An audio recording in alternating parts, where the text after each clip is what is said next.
Was a long day, I know how you feel. Close your eyes, take a deep breath, and let the world outside start to fade away. Welcome back to the Mental Lullaby. Tonight, we aren't just looking for rest, we're giving your mind the permission it needs to let go. Using gentle psychological techniques and calming soundscapes will guide your nervous systems from the noise of the day into the quiet of the night. You have done enough for today. Now, it's time to simply be. Let's begin our journey into sleep. Today, we're uncovering the complete life story of Simon Ghost Riley. Out of all the stories I've explored in the world of Call of Duty, out of every character whose past I've uncovered, nothing compares to what we're diving into today. This isn't just another backstory. This is the tale of a man who became a legend, a soldier who transformed trauma into purpose, a ghost who still haunts the gaming world years after his death. Today, we're uncovering the complete, devastating truth about Simon Ghost Riley. And I have to warn you, what you're about to hear goes deeper and darker than anything shown in the Modern Warfare 2 campaign, because Ghost's story doesn't begin when you first see him in that game. It begins decades earlier, in a place called Manchester, in a house where nightmares were an everyday occurrence. The mystery behind the mask when you first encounter Ghost in Modern Warfare 2. He's already a legend. The skull-patterned balaclava, the red-tinted sunglasses, the tactical gear, everything about him screams danger and efficiency. He moves through missions with cold precision, his voice low and controlled, speaking only when necessary. But the game never tells you why he wears that mask. It never explains how Simon Riley became Ghost. It never shows you the hell he survived to earn that call sign. That's because Ghost's true origin story wasn't told in the game at all. Before Modern Warfare 2 launched in 2009, Activision and Infinity Ward released a 6-issue comic series titled Modern Warfare 2: Ghost that detailed everything the game left out.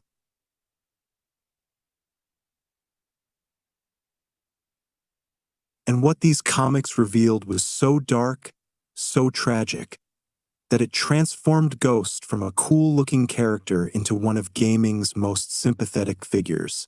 The story these comics tell begins with a soldier being held hostage in a Ukrainian classroom, surrounded by children and terrorists. The soldier wears a skull-patterned balaclava, and to distract the frightened kids, he starts telling them a story. He tells them about a friend who died, about why he wears this mask to honor that friend's memory. But as the story unfolds, as we learn about this friend's life, we realize we're hearing the origin of Ghost himself. And the soldier telling the story, that's Simon Riley, using his own past to calm terrified children while he waits for his team to arrive. Manchester, where monsters are made. Simon Riley was born in Manchester, England, on May 17, 1984. The comics don't specify his exact birthplace within the city, though some sources suggest Salford in Greater Manchester. From the very beginning, his life was shaped by violence and fear. His father, referred to only as Mr. Riley in official sources, was not a protector but a tormentor. This wasn't ordinary abuse. Simon's father possessed a sadistic creativity that went beyond simple beatings.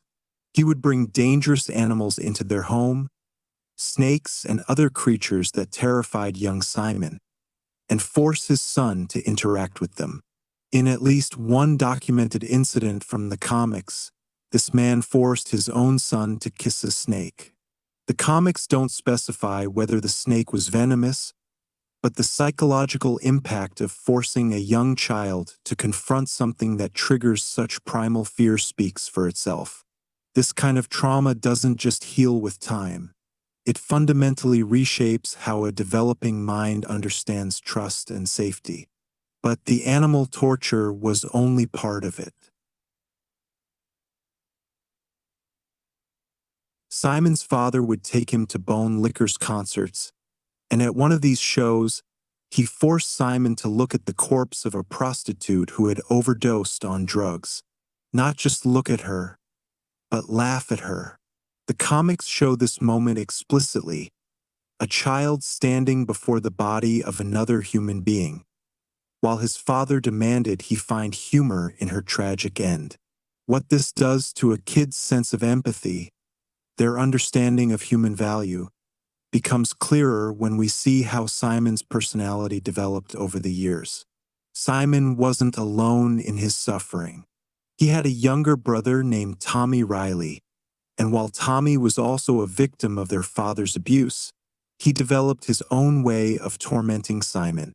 Night after night, according to the comics, Tommy would wear a skull mask and use it to frighten his older brother awake.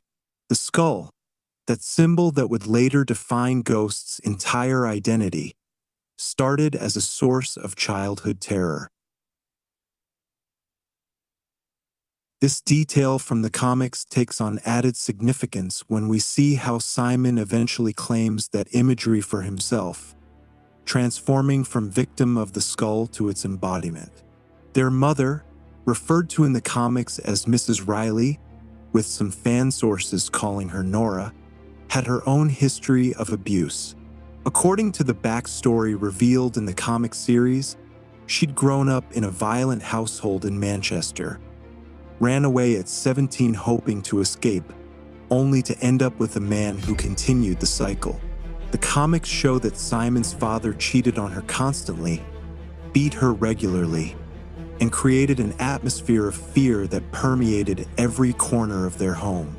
Young Simon learned to survive by retreating inward, building walls around his emotions. The stoic, emotionally distant operator we see later in his military career likely had its roots here, in a child who learned that showing pain only invited more. He became, in a very real sense, a ghost in his own life.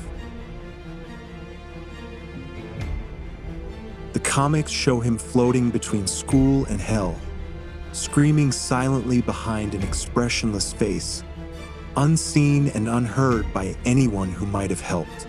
This childhood, as horrific as it was, may have functioned as a kind of involuntary conditioning. The beatings, the psychological torture, the constant fear, they built up something in Simon that would prove useful later, a tolerance for pain and a diminished response to fear. There's a line attributed to Ghost during a later torture scene where he thinks to himself, "Ghost had suffered worse pain than this back in Manchester. This was nothing." If we take that internal monologue at face value, it tells us everything about the severity of what happened in that house. Breaking free, becoming a soldier September 11th, 2001, changed the world. For Simon Riley, working as an apprentice butcher in Manchester according to the comics, watching the towers fall on television, it offered something he'd never had before, a way out. The comics show him witnessing those attacks and making a decision that would define the rest of his life. He was done being a victim. He was going to become a soldier. Simon enlisted in the British military with a focus that, judging by how the comics portray his demeanor and drive, bordered on obsession. The military gave him structure, clear rules and expectations, a meritocracy where his value was determined by his skills rather than the whims of an abusive parent. And according to his training records shown in the comics, Simon excelled. That pain tolerance, forged in Manchester, made basic training almost easy.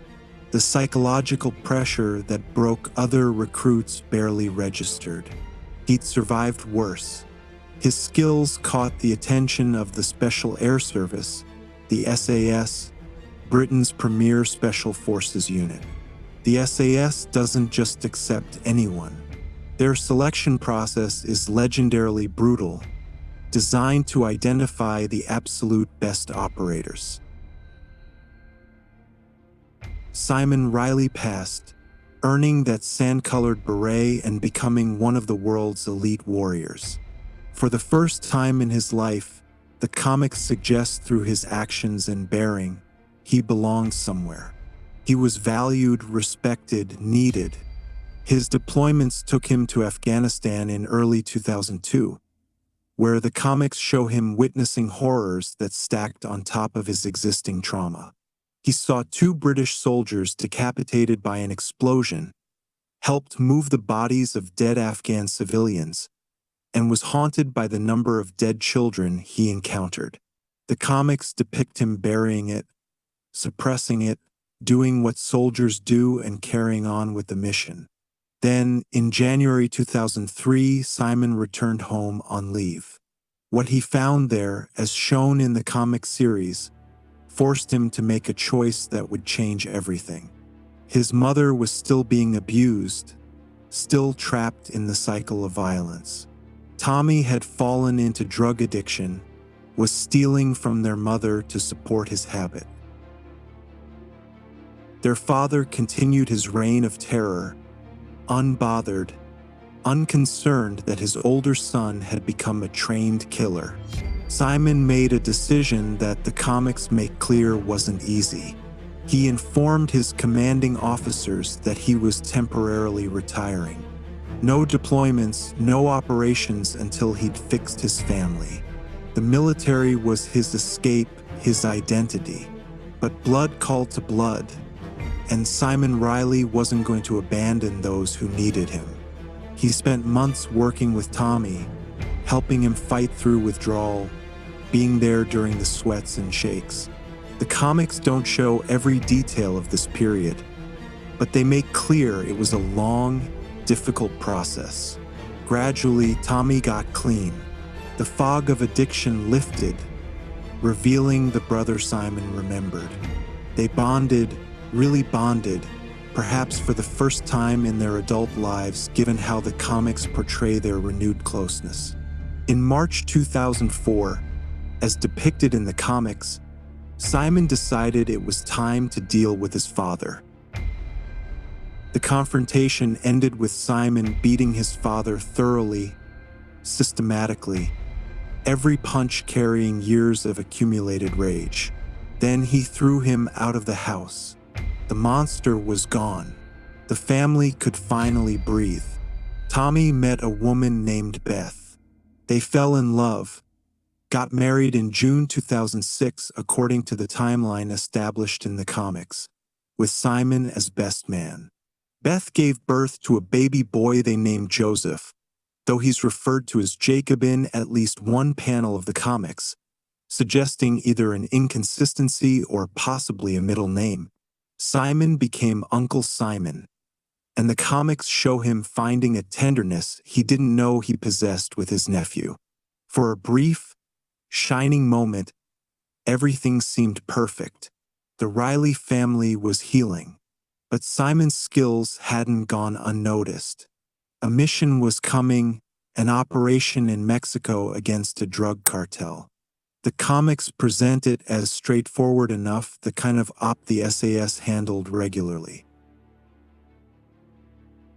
Except this time, everything was about to go catastrophically wrong. Mexico, the torture that created Ghost according to the comic series, Simon was pulled from an operation in Iran and attached to an American task force with a specific mission: take down the Zaragoza drug cartel, headed by Manuel Roba. The comics make clear that Roba wasn't just a drug lord. His cartel was smuggling terrorists into the United States, creating a hybrid threat that demanded immediate action. Simon was paired with American operators Kevin Sparks and Marcus Washington, and their commanding officer was Major Vernon. The operation was scheduled for the Day of the Dead, when the streets would be filled with people wearing elaborate skull face paint and skeleton costumes. Perfect cover for operators who could blend into the celebrations. The comics show that the irony wasn't lost on Simon. The skull imagery that had haunted him since childhood was now his camouflage. The team members wore skull face paint to match the festivities. They infiltrated during the height of festivities, moving through crowds of dancing skeletons toward their target. Everything seemed to be going according to plan. And then, as the comics reveal in a devastating twist, Major Vernon showed his true colors. He was working for Roba. The betrayal was total. Vernon led them directly into a trap, and suddenly Simon and his teammates were surrounded, captured, dragged away to a fate worse than death. The comics make abundantly clear that Roba didn't just kill his enemies. He broke them. He had established a brainwashing facility where captured soldiers were tortured until their wills shattered, then molded into assets he could use. Simon, Sparks, and Washington were taken to this facility, and as the comics show in graphic detail, the nightmare began. The torture was methodical, designed to destroy both body and mind. The comics show them being hung from hooks and beaten unconscious. They were subjected to psychological warfare calculated to break their spirits. At one point, as explicitly shown in the comic panels, Simon was handed a skull and told it was his mother's, forced to confront the possibility that his family was being murdered while he remained captive in Mexico. Vernon, the traitor, participated in the torture according to the comics, trying to prove his loyalty to Roba. The comics make clear that months passed. Months of pain, of fear, of systematic destruction of everything that made them who they were. But Vernon couldn't break Simon Riley. Despite everything Roba's people did, something in Simon's core remained unshattered. His Manchester training had prepared him in ways Vernon couldn't have anticipated. Perhaps it was simply strength of will, or perhaps years of childhood abuse had built calluses on his psyche. Whatever the reason, as the comics show, Simon wouldn't break. Vernon's failure doomed him. According to the comic series, frustrated by his inability to break Simon, Roba had Vernon killed, his body left in the compound. But Roba wasn't done with Simon. In perhaps the most horrific torture method shown in the comics, he had Simon dragged outside and thrown into a coffin that had been dug up. Vernon's rotting corpse was already inside, and the comics explicitly show Simon being forced into that confined space with the decaying body of the man who'd betrayed him. Then the lid was sealed, and Simon Riley was buried alive in the Mexican desert. The absolute darkness, the smell of rot and death, the realization that you're underground, that no one's coming to save you, the coffin walls pressing in, the corpse inches from your face, the air growing stale with each breath. The comics don't shy away from depicting this horror in full. This was how Roba intended Simon Riley to die, but Roba had underestimated his captive. According to the comic panels showing his escape, Simon used Vernon's jawbone, which had loosened in decay, to break through the casket. He clawed his way through the earth above, his lungs screaming for oxygen, every muscle fighting exhaustion. And then, impossibly, as the comics show, Simon Riley's hand broke through the surface. He pulled himself out of his own grave, reborn from the earth like some vengeful revenant. The comics indicate he made it back to Texas, though the journey itself isn't detailed, leaving us to imagine what that odyssey must have been like. 4 months of medical treatment followed according to the timeline in the comics, for months for his physical injuries to heal. But the psychological damage would take much longer. The comics show that Simon suffered from temper management issues, sudden rage that prevented immediate return to duty.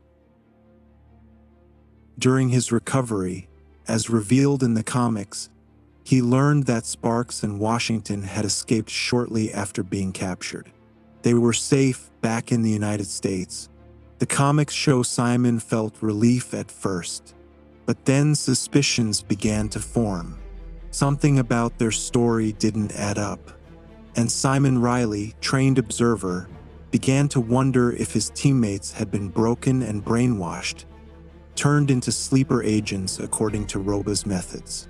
The massacre, death of a family, the comics show Simon deciding to test his theory. He contacted Kevin Sparks, met him at a bar, talked about old times. Sparks seemed normal on the surface according to what the panels show, but Simon's trained eye caught discrepancies. When Sparks invited Simon to his hotel room, claiming he had something Simon would want to see, Riley went along, but the comics make clear his guard was up. The moment Simon walked into that hotel room, as dramatically shown in the comic panels, Marcus Washington was already there, waiting. It was a setup. Sparks threw a punch, Washington joined in, and suddenly both former teammates were attacking the man they should have been brothers with. The comics confirmed they'd been brainwashed, turned into Roba's assets, ordered to eliminate Simon Riley. Simon fought them off long enough to create an opening, then, according to the comics, made a desperate move. He dove through the bathroom window, glass shattering around him, falling from a height that injured his leg but didn't kill him. He escaped in a stolen cab, but even as he fled, the comics show a terrible realization dawning on him. During his torture, Roba had made references to his family, had implied knowledge of where they lived. Simon understood then that Roba, enraged by his escape, might have sent Washington to finish what the burial hadn't accomplished. The panels show Simon pushing the cab driver faster, racing home to Manchester in a desperate attempt to reach his family. He arrived to find the front door ajar, as shown in the comics. His heart sank. He pushed inside, calling out for his mother, for Tommy, for Beth, for little Joseph. But there was only silence. Then he found them, and the comics don't spare us the horror. His mother, dead. Tommy, his brother who'd conquered addiction and built a new life, sprawled lifeless near the door. Beth, sweet Beth who'd brought light into Tommy's world, gone. And Joseph, his innocent nephew who represented hope, his small body unmoving. According to the comics, Washington had murdered them all. Simon's entire family, everyone he'd fought so hard to save, slaughtered while he raced to save them. Too late. Minutes too late, maybe hours, but the result was the same. What Simon felt in that moment, as depicted in the graphic panels, cannot be adequately described. The comics show him laughing until he vomited, his mind refusing to process what he was witnessing. Then, according to the story, he called his superiors, reported the massacre, and made a decision. Roba had taken everything from him. The score needed to be settled. Vengeance. The birth of Ghost, the comics show Simon moving methodically. Sparks died first, quickly, brutally. Simon took his dog tags, then, according to the panels, switched them with his own and set fire to the building where Sparks fell. Let the world think Simon Riley died there. A ghost can't be hunted if everyone believes he's already gone. Washington was next, the man who'd actually pulled the trigger on Simon's family. According to the comics, Simon infiltrated the military base where Washington was stationed and eliminated him with cold precision. The comics leave the exact details to our imagination, though the result was as efficient as it was final. With his former teammates dead, the comics show Simon turning his attention to Manuel Roba. He returned to Mexico with one goal: total destruction. The panels show him ambushing Roba's right-hand man, Gilberto, and through enhanced interrogation techniques shown in the comics, learned the drug lord's location.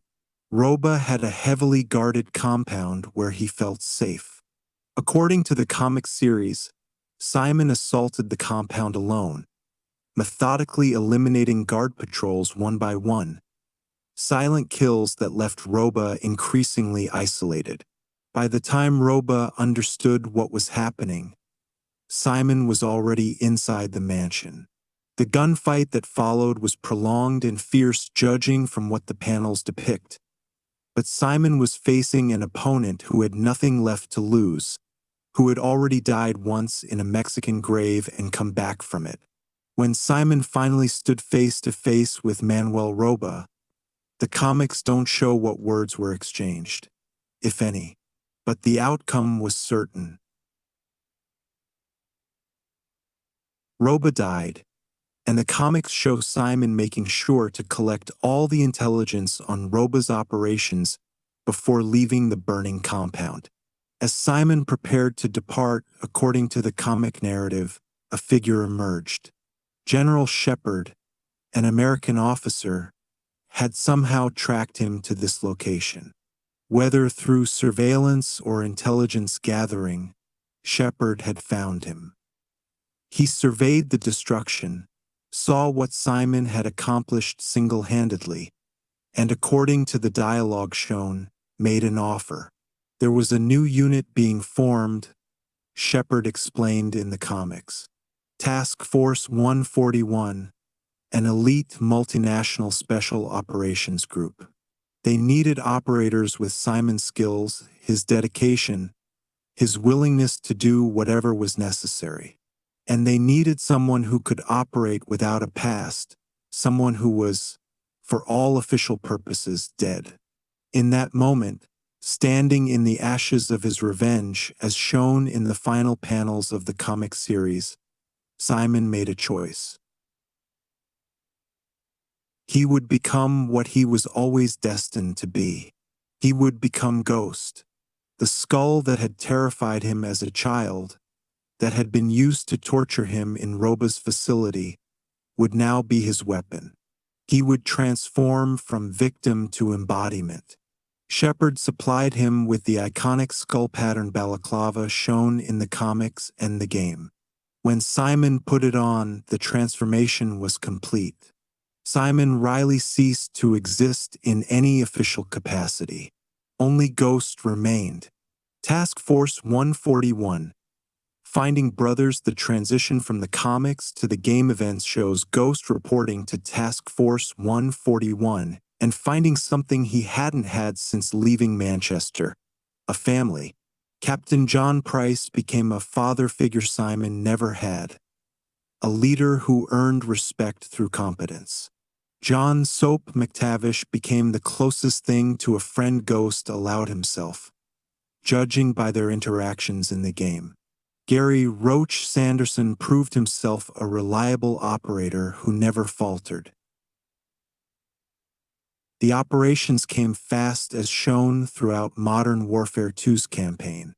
Task Force 141 deployed globally, hitting targets from Afghanistan to Brazil, from Russia to America itself.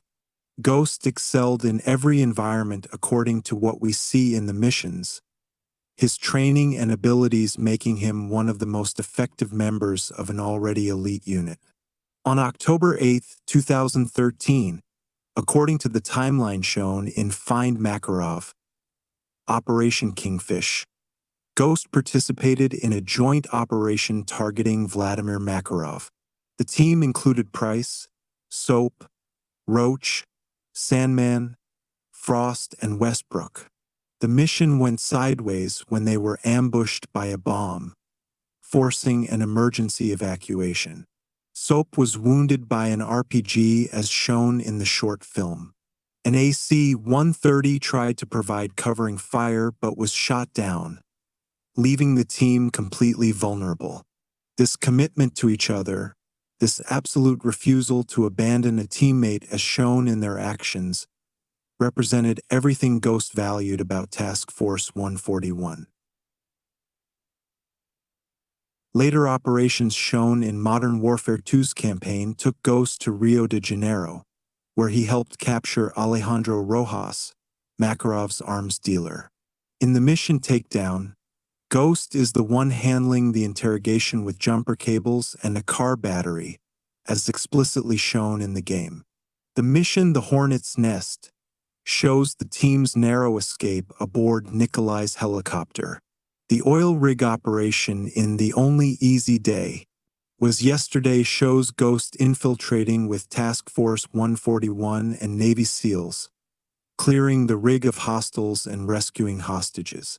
The Russian Gulag assault in the Gulag reveals that prisoner 627, the man Makarov hated more than anyone, was Captain Price himself.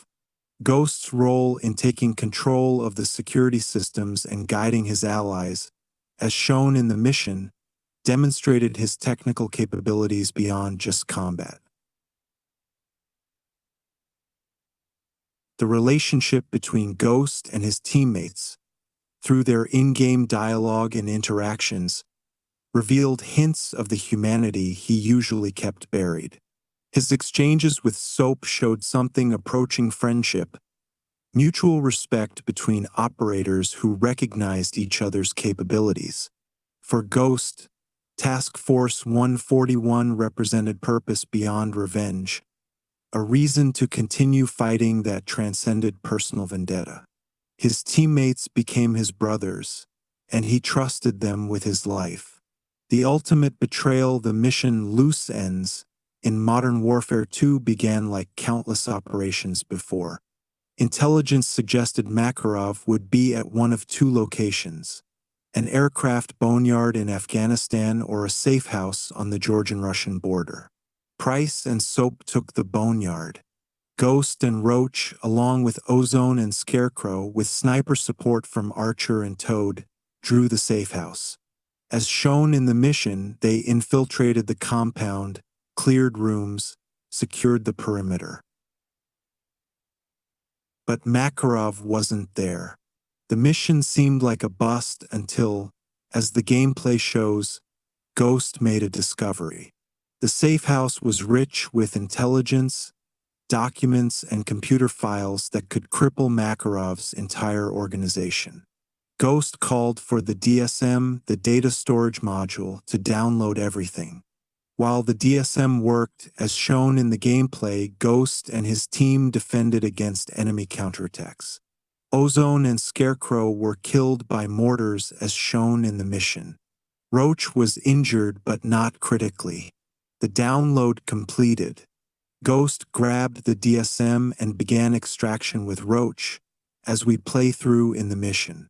They fought their way to the landing zone. As shown in the game's cutscene, Shepard's helicopter was already there, coming in for pickup. Ghost helped Roach to the extraction point, supporting his injured teammate. He felt relief. They'd lost men, but they'd acquired intelligence that could win the war against Makarov. According to the events shown in the game's most infamous scene, Shepard himself had come to collect them. Ghost had no reason for concern. Shepard was their commanding officer, the man who had recruited Ghost into Task Force 141. Roach handed the DSM up to Shepard as the general reached down from the helicopter. The cutscene shows Shepard looking down at Ghost and Roach and speaking three words that would echo through gaming history. "That's one less loose end." Then, as explicitly shown in the game, he shot Roach point-blank in the chest with his .44 Magnum. According to what the cutscene shows, Ghost had perhaps a second to process what was happening before Shepard turned the gun on him. Ghost, who'd survived his father's abuse, who'd clawed out of a Mexican grave, who'd lost his family to violence, didn't have time to raise his weapon.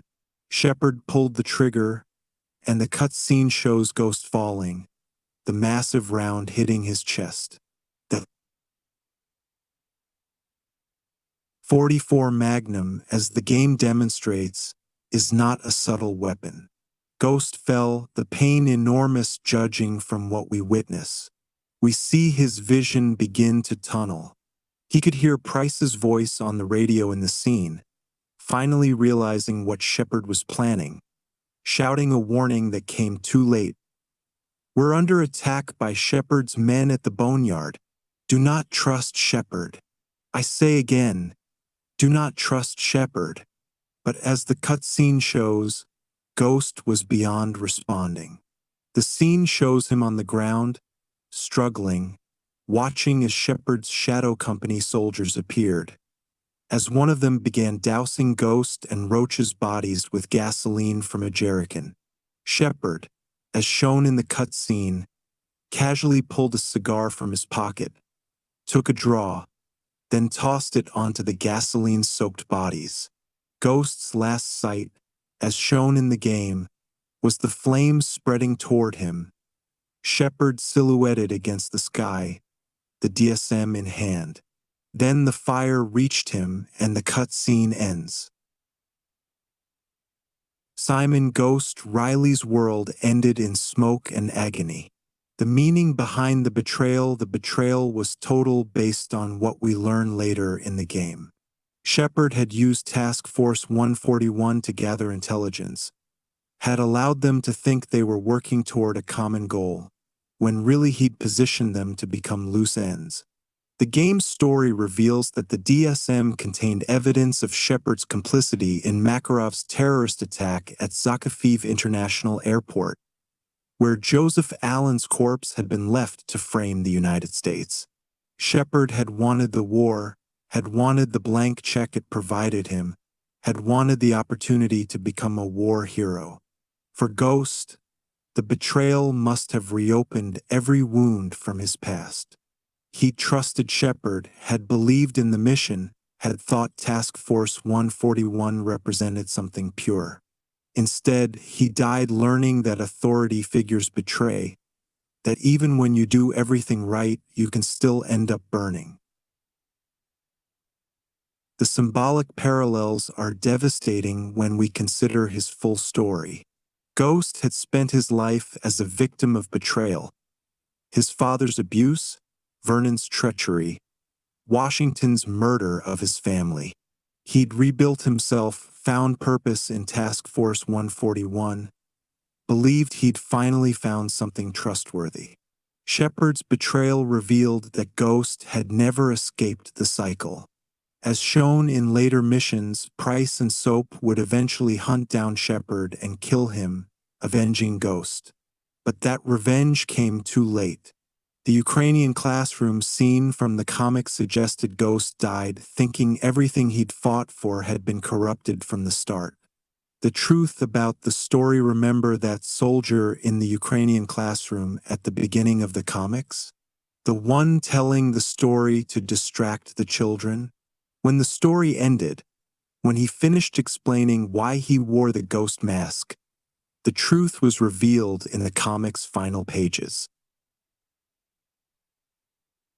The soldier telling the story the whole time was Simon Ghost Riley himself. According to the comic's narrative structure, he'd told the children about a friend who died, but that friend was Simon Riley. When he left his dog tags in that burning building after killing Sparks, when he faked his death and went after Roba, that really was the death of Simon Riley and the birth of Ghost. He wears the mask to commemorate a friend because, as the comic symbolism reveals, that friend was who he used to be, before trauma and torture and loss transformed him into something else entirely. After saving the children from the terrorists as shown in the comics, after completing his mission at the schoolhouse, Ghost was recruited by General Shepard into Task Force 141. The rest, as the games show, is tragic history. The reboot timeline, a different Ghost in 2019, Infinity Ward rebooted Modern Warfare, creating a new timeline separate from the original. This means the 2019 Modern Warfare, 2022's Modern Warfare 2, and 2023's Modern Warfare 3 exist in a completely different continuity from the 2009 Modern Warfare 2. The rebooted Ghost, as shown in these newer games, is explicitly a different character. While he shares the name Simon Ghost Riley and wears a similar skull mask, the games make clear he has a different backstory. The comic's tragic origin story does not apply to this version. Born in Manchester according to his bio, he joined the SAS and became an expert in clandestine operations, but the specific details of abuse, Mexico, and family murder are not part of this timeline. In Modern Warfare 2019, Ghost appears primarily in post-launch content and special ops. Modern Warfare 2 2022 features him extensively in the campaign. As shown in that game, in July 2022, Ghost was deployed to Al Mazrah to confirm General Gorbrani's presence at an arms deal. The mission succeeded, with Graves' Shadow Company launching the strike that killed everyone there. The Las Almas arc in MW2 2022 shows Ghost and Soap being betrayed by Shadow Company under Graves, but notably not by Shepard directly. They survived this betrayal, as explicitly shown in the campaign missions Alone and Ghost Team. The campaign ends with Ghost alive, seated with Price, Soap, Gaz, and Laswell. However, Modern Warfare 3 2023 brought its own tragedy. As shown in the campaign, Makarov kills Soap in the London Underground tunnels, with Ghost, Price, and Gaz arriving just after. Ghost was forced to watch his partner die. A different loss, but no less devastating according to what we see in the cutscene. The key difference. In the reboot, Ghost survives the betrayal that killed him in the original timeline, but he loses Soap instead. Both timelines feature Ghost adjacent to death, whether as its victim or its witness. Legacy out of any character in Call of Duty, Ghost's story from the original timeline stands as the saddest, the darkest, the most devastating. A child abused by his father, a soldier tortured and buried alive, a man who lost his entire family to violence, finally finding purpose and brotherhood, only to be murdered by the general he served. In 2011, readers voted Ghost as the 40th top video game character of all time according to Guinness World Records Gamers Edition. For someone who appeared prominently in essentially one game before his shocking death, that recognition speaks volumes. His death became one of gaming's most traumatic moments, discussed for years, mourned by millions. The skull balaclava became such a phenomenon that, as reported at the time, stores sold out of replicas. Cosplayers recreated his appearance with stunning accuracy. Artists produced thousands of pieces of fan art. Writers crafted stories exploring what Ghost's life could have been. Ghost's story, as told through the comics and original Modern Warfare 2, is about survival, about enduring horrors that should break you and choosing to continue anyway. It's about the armor we wear to protect ourselves from a hostile world, about the identities we construct when our original selves have been too damaged to function. It's about finding family in unexpected places, about what happens when those bonds are severed. The comics and games show that Simon Riley deserved better than he got. He deserved a childhood free from abuse, a career untainted by betrayal, a family that lived to see him succeed. Instead, he got Manchester and Mexico, torture and murder, fire and death. But in between those tragedies, he also got moments of connection, of purpose. He got to be Ghost, to be legendary, to save lives. He got to be part of Task Force 141, to operate alongside men he respected. For someone who'd lost so much, those moments of belonging mattered more than we can fully comprehend.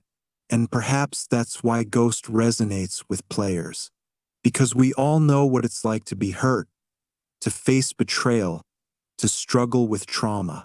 We understand the appeal of putting on a mask and becoming someone stronger. Simon Ghost Riley's story in the original timeline is finished, confirmed by the events shown in Modern Warfare 2, but his legend is immortal.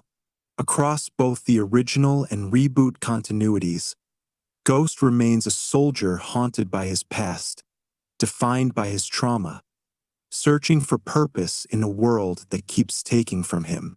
He's a ghost in the machine, a specter that gaming will never forget, a skull-faced reminder that behind every mask is a person, and behind every soldier is a story written in scars. That's the complete truth about the man behind the mask, based on the comics, games, and official sources. That's the life story of Simon Ghost Riley.